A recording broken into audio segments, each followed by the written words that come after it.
There was a tremendous change in the mid to late 1960s, perhaps, and nothing more so than rock and roll.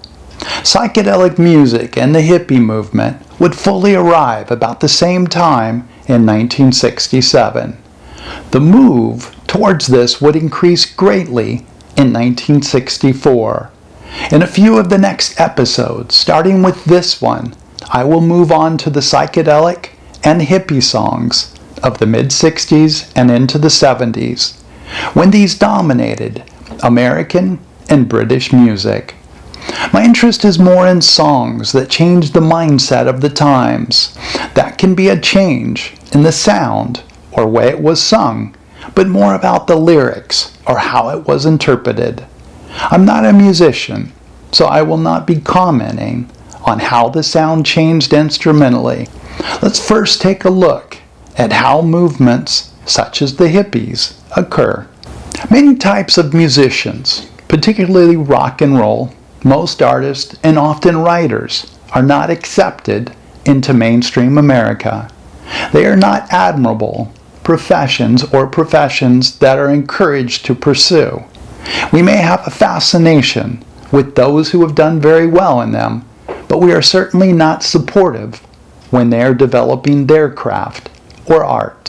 The result is they often support one another as they are more or less outcasts. They then form a resentment towards this outcast and see society from a different lens. They consider and promote a world in which one can choose what one wants to be without shame or judgment. Their talent is often an introverted activity. They need not even leave their residence to produce their craft. Often they are very sensitive to the world around them, and being in strong touch with the introverted part of the brain, they go deep to understand the sensitivities they are observing.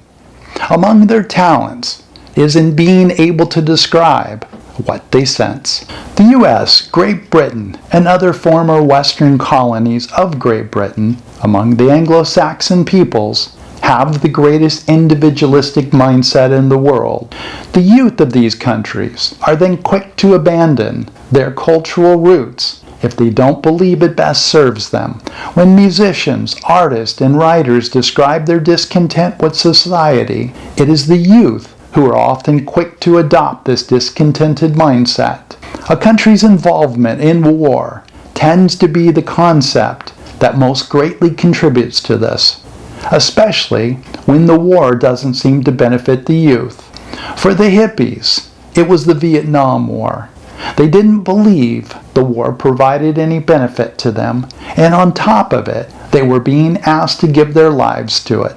Other reasons to rebel included the desire to be free, to do what one wanted, to fully experience life and not be led by commercialism. The status quo was found to be very judgmental, greedy, insincere, and seemed disinterested in people outside one's circle. It was found to be generally lacking a humanitarian viewpoint. Often poetry, literature, or songs are written on 2 or more levels. My focus here will be on songs. Nearly all songs are written in the following ways. One type of song is just what it seems. It may be obvious, simple, and probably written for the masses. It may be similar to a general conversation, or at times, even far shallower, meaning it has no substance at all. Nearly all pop songs are this. Another type of song could have a second layer, one that is deeper with a more profound viewpoint or perspective. Clues are given in the second type. There can also be a third type, which gives no clues and may be impossible to figure out unless informed about the hidden meanings. Many of the deeper songs might be written for the listener to completely make it their own. I suppose the structure of songs could get far more complicated than what these few lines are describing, but I will leave it at that, and instead we'll take a closer look at how these mentioned types could be viewed. The interpretations given within the song in the following episodes will be more about the effects they had on the listener. Often a band or singers, like poets, writers, or artists, don't discuss what the meaning of their work was to them. Most would argue their creations are for the viewer or listener to create and don't have an exact meaning. The purpose is to elicit emotion or thought in any way possible. A simple song is not likely to do this, or rather not lead one well into an alternate experience or thought. On other songs, it might be clear the message that the songwriter has written. It is also possible that the songwriter wrote the song to mean one thing, but denies that or states it means another thing. The hippie mindset in a song looked at life as an experience. The experience was to enjoy, connect, see, think, and love, but never about harming humanity. It believed the core of what drove most political systems to be corrupt and in the interest of greed for a few.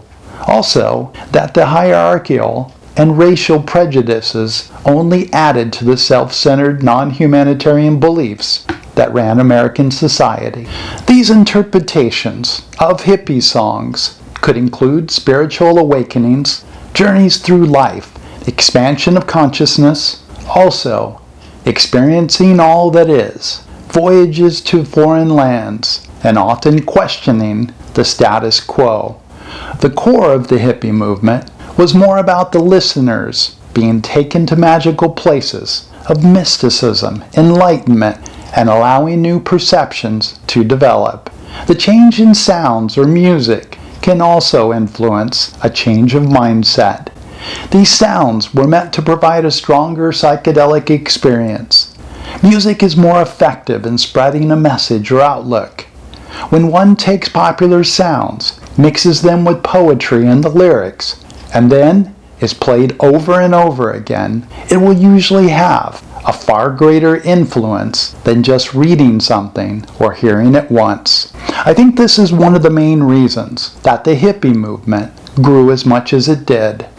A large percentage of the songs from 1967 through the early 70s were songs that were of or related to the hippie or psychedelic sound.